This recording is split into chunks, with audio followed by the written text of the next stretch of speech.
கோவையில் மத்திய ஜவுளித்துறை இணையமைச்சர் பபித்ரா மார்க்கெட்டரியாவை மத்திய தொழிற்சங்கத்தினர் நேரில் சந்தித்து மூடப்பட்ட தேசிய பஞ்சாலைகளை திறக்க வலியுறுத்தினர்.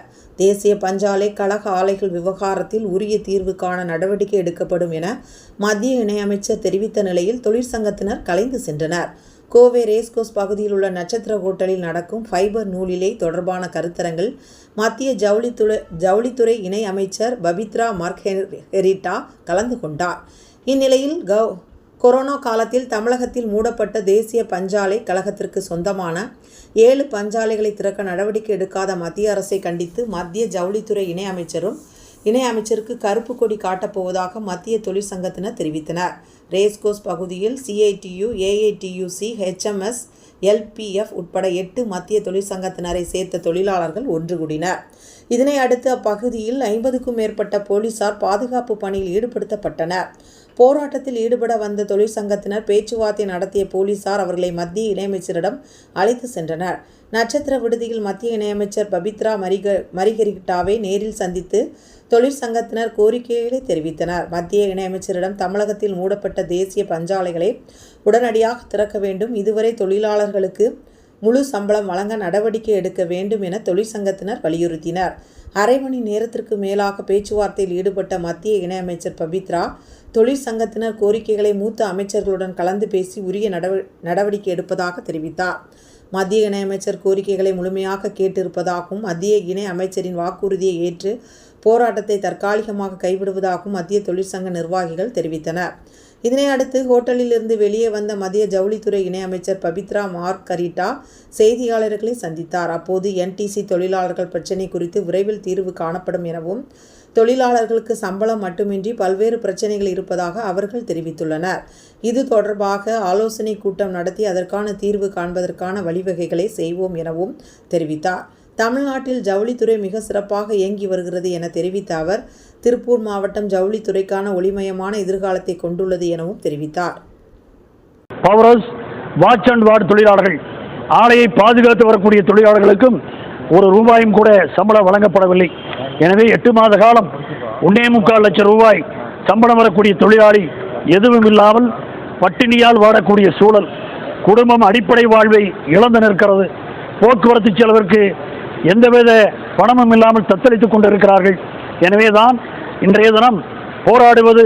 பலமுறை மெயில் அனுப்பியும் பதிவு தபால் அனுப்பியும் எந்தவித முன்னேற்றமும் இல்லை. நவீனப்படுத்தப்பட்ட ஆலைகளை முதலில் இயக்குவதாக சொன்னார்கள், அதுவும் இன்று வரை இயக்கப்படவில்லை. எனவேதான் இன்றைய தினம் JAC சங்கங்கள் 8 சங்கங்கள் சேர்ந்து ஒரு போராட்டத்தை அறிவித்து மத்திய அமைச்சர் கோயம்புத்தூருக்கு ஒரு நிகழ்வுக்காக வருகிறார். எனவே நாம் போராடி நம் உரிமைகளை கேட்போம் என்று நிர்பந்தப்படுத்துவோம் என்று சொல்லி போராட்டத்தை அறிவித்திருந்தோம். ஆனால் அமைச்சர் அவர்கள் நேரடியாக பேசுவதாகவும் உங்கள் கோரிக்கையை சொல்லுங்கள் என்று அழைத்திருக்கிறார்கள். மத்திய ஜவுளித்துறை அமைச்சர் கிருஷ்ணராஜ் சிங் அவர்கள் வரவில்லை. அவருக்கு பதிலாக இணை அமைச்சர் பபித்ரா வந்திருக்கிறார்கள். அவர்களை JAC தொழிற்சங்கத்தின் சார்பில் முக்கிய தலைவர்கள் 1 மணி நேரமாக விண்ணப்பத்தை அளித்து கோரிக்கை அளித்து நிலுவையில் இருக்கக்கூடிய சம்பளம், நிலுவையில் இருக்கக்கூடிய குறைந்தபட்ச போனஸ் வழங்க வேண்டும், சட்டப்படி வழங்க வேண்டும் என சொல்லி வற்புறுத்தி இருக்கிறோம். தொழிலாளர்கள் நிற்கதியாய் நிற்கிறார்கள் என்று சொல்லி இருக்கிறோம். எனவே ஆலையை இயக்குவதற்கு முயற்சி எடுங்கள், உடனடியாக ஆலையை இயக்குங்கள், அதுவரை முழு சம்பளத்தை தடையில்லாமல் வழங்குங்கள் என்று பதிவு செய்திருக்கிறோம். அமைச்சர் அவர்களும் நான் புதிதாக இந்த பொறுப்பேற்றிருக்கிறேன், எனக்கு இந்த பிரச்சனை இன்றுதான் கவனத்திற்கு வருகிறது, நீங்கள் சொல்வதெல்லாம் மனிதாபிமான அடிப்படையான பிரச்சனைகள், மறுப்பதற்கில்லை. நான் டெல்லி சென்று சீனியர் அமைச்சரோடு பேசுகிறேன், பேசிவிட்டு தகவல் சொல்லுகிறேன். நீங்களும் டெல்லி வருவதாக இருந்தால் அழைக்கிறோம், அங்கு வந்து பிரச்சனையை பேசி முடிப்போம் என்று உறுதி தெரிவித்திருக்கிறார்கள்.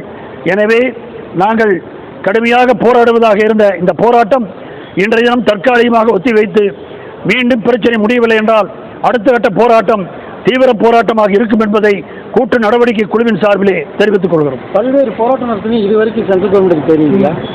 தெரிஞ்சுதான் 2023 ஜூன் 30ஆம் தேதி வரைக்கும் அமைச்சர் பியூஷ் கோயல் அவர்கள் இருந்தார்கள்.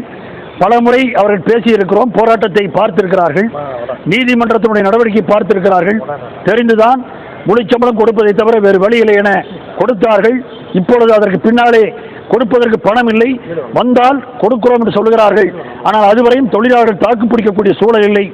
மத்திய அரசாங்கம் கடனாக கொடுத்தும் கூட திரும்ப என்டிசி பெற்றுக்கொள்ளலாம். அரசாங்கம் எந்தவித பட்ஜெட்டையும் என்டிசிக்காக ஒதுக்கப்பட வேண்டிய அவசியம் இல்லை. கடந்த காலங்களில் ஆலை இயங்கிக் கொண்டிருக்கிற போதும் கூட மத்திய அரசாங்கத்திடம் என்டிசி நிர்வாகம் கடன் வாங்கியிருக்கிறது, திருப்பி வட்டியோடு செலுத்தி இருக்கிறார்கள். எனவே இப்போ அவசர போர்க்கால நடவடிக்கையாக மத்திய அரசாங்கம் உடனடியாக இந்த நிலுவைச் சம்பளத்தை போனஸ் எல்லாம், நிலுவை கிராஜுவிட்டி எல்லாம் தொழிலாளர்களுக்கு வழங்குவதற்கு நிதியை ஒதுக்க வேண்டும்.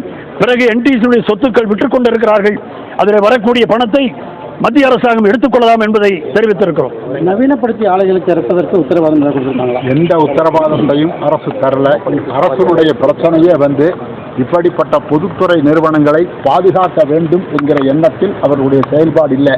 நம்முடைய கஷ்டகாலம் தொடர்ந்து குறிப்பிட்ட மாதிரி போராடிக்கொண்டே இருக்கிறோம். சம்பளத்துக்காக, ஆலை இயக்கத்துக்காக. இதுதான் எங்களுடைய எதிர்பார்ப்பு. அமைச்சர் இடத்துல நாங்கள் வலியுறுத்தி இருக்கிறோம். அமைச்சரும் டெல்லி சென்று சக அதிகாரிகளோடு, சீனியர் அமைச்சரோடு பேசிவிட்டு பதில் சொல்கிறேன் என்று சொல்கிறார்கள். தீருகிற வரை போராடுவதை தவிர தொழிற்சங்க அமைப்புகளுக்கு வேறு வழி இல்லை. இந்த ஆலைகள், கோயம்புத்தூர் இருக்கக்கூடிய 5 ஆலைகள், அங்க இருக்கக்கூடிய கமதக்குடி, பைநீரில் இருக்கக்கூடிய இந்த 7 ஆலைகளும் உடனடியாக திறந்து இயக்க வேண்டும் என்பதுதான் முதல் கோரிக்கை. அது மட்டுமல்ல, அந்த இயக்கக்கூடிய அந்த ஆலைகளில் பணிபுரியக்கூடிய தொழிலாளர்களுக்கு நிலுவையில் இருக்கக்கூடிய முழு சம்பளத்தையும் கொடுக்க வேண்டும். போனஸ், கிராஜுவிட்டி, பென்ஷன், ஓய்வுலேவு, இது போன்று இருக்கக்கூடிய அனைத்து சலுகைகளையும் உடனடியாக கொடுப்பதற்கான நடவடிக்கை கொடுக்க வேண்டும் என்று அழுத்தி சொல்லியிருக்கிறோம். அவர் டெல்லிக்கு சென்று ஜவுளித்துறை அமைச்சரிடத்திலே கலந்து